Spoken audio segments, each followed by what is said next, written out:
Peter Callas, Australia, 1952. Sydney, Tokio y Nueva York. Creador de paisajes electrónicos nuevos y de territorios digitales inimaginables.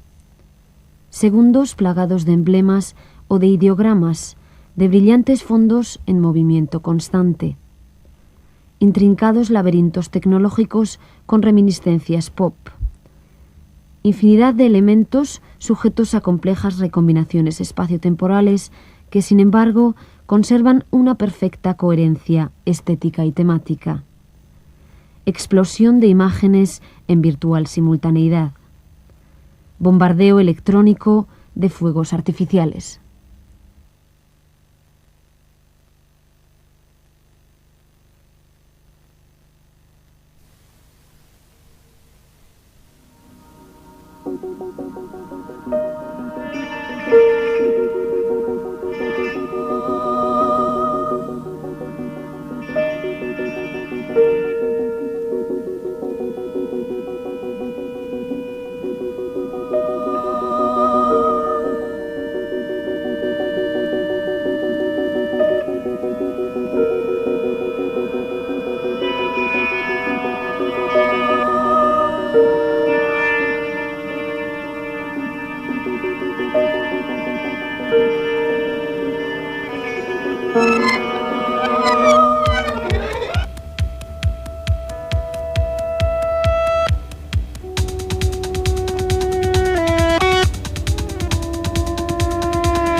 last year in New York. I was doing a residency for 1 year at a place called PS1, which stands for Project Studios 1. And in that year, I collected images almost like in a diary fashion with the general theme of America in mind to construct my own ideas about America. Actually, it's more about New York than America, because New York as a city is distinct from the rest of American culture in many ways. So the tape has that kind of violent dynamism that New York has as a city. And I try to represent the character of places through things like the speed of the editing or the use of patterns. Neo Geo, as a title, refers to America, the New World. Neo Geo, New World. The American purchase part of it is a reference to the fact that a number of the American colonies, the actual territory, was purchased from other European colonizers like Spain and France and Tsarist Russia. For example, Alaska was purchased from Tsarist Russia, and parts of Florida, I think, from Spain. Now, this idea is kind of complicated to go into in words, but it comes out of the time that I was working in Japan, and it's related to the idea that technology or television is a form of territory, a sort of a virtual terrain, something which is a kind of space which might be colonized in a way. And my tapes are references to what to do with this space. The kind of graphics that I use are very flat, in contradistinction to a lot of television graphics which tend to operate on the laws of perspective to some extent, to create a kind of artificial view of the real world.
Night's High Noon was made in 1988, which was the bicentenary year for Australia.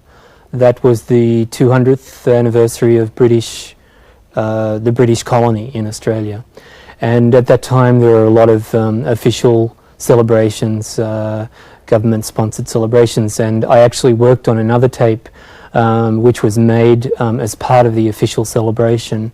But this particular tape was made from my own personal point of view rather than from any kind of official stance or to fit into any special show.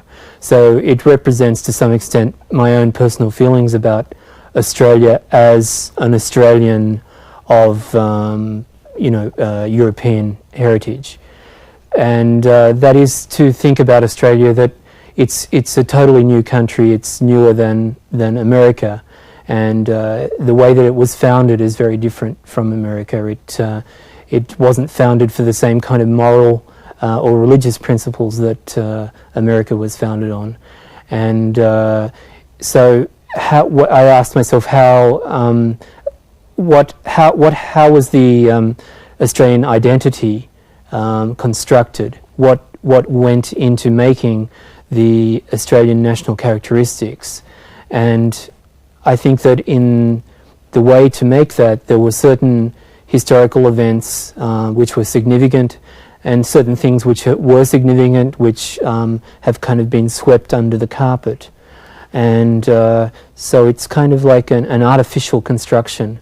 And the images that I chose within the tape are my own personal kind of the things that I thought were important about Australia. It's not meant to be a total overview of Australian history, but it's a partial overview of a kind of imaginary history.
I've been going in and out of Japan between Sydney and Tokyo since 1982, and from 1984 through to 1987 I was living there on a long-term basis.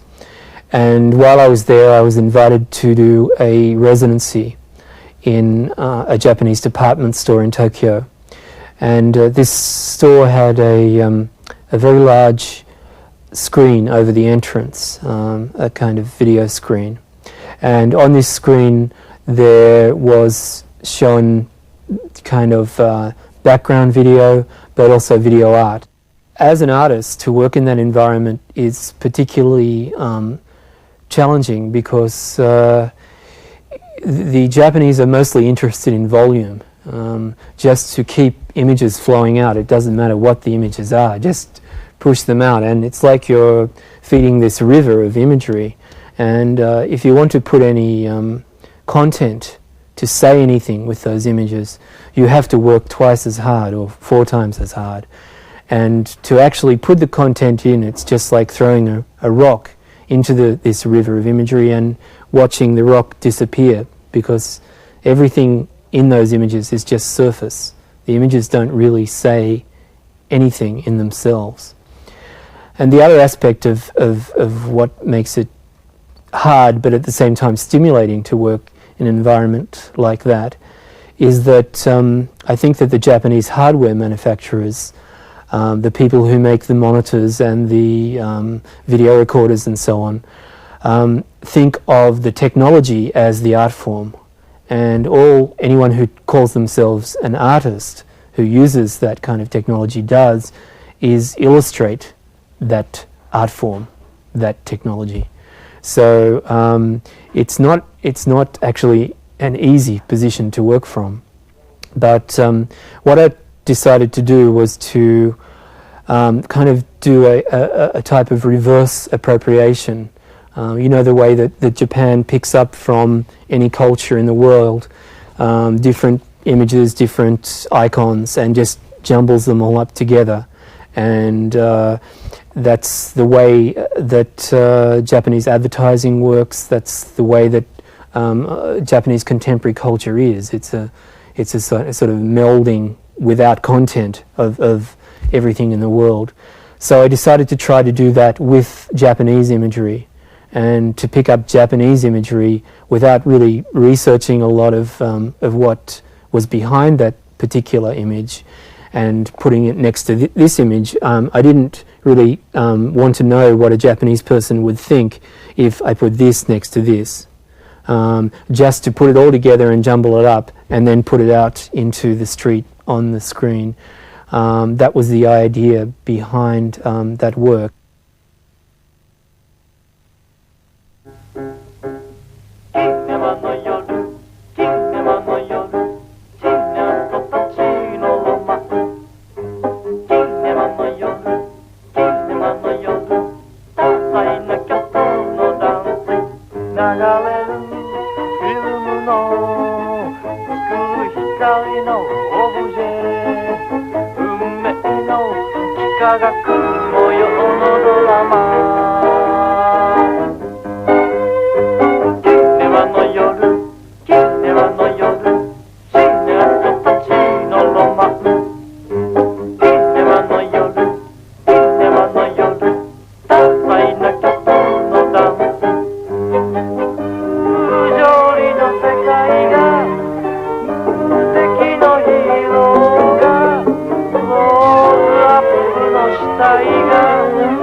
金ネマの夜金ネマの夜金ネマの夜金ネマの夜金ネマの夜死んだ人たちのロマン金ネマの夜金ネマの夜多彩なキャストのダンシング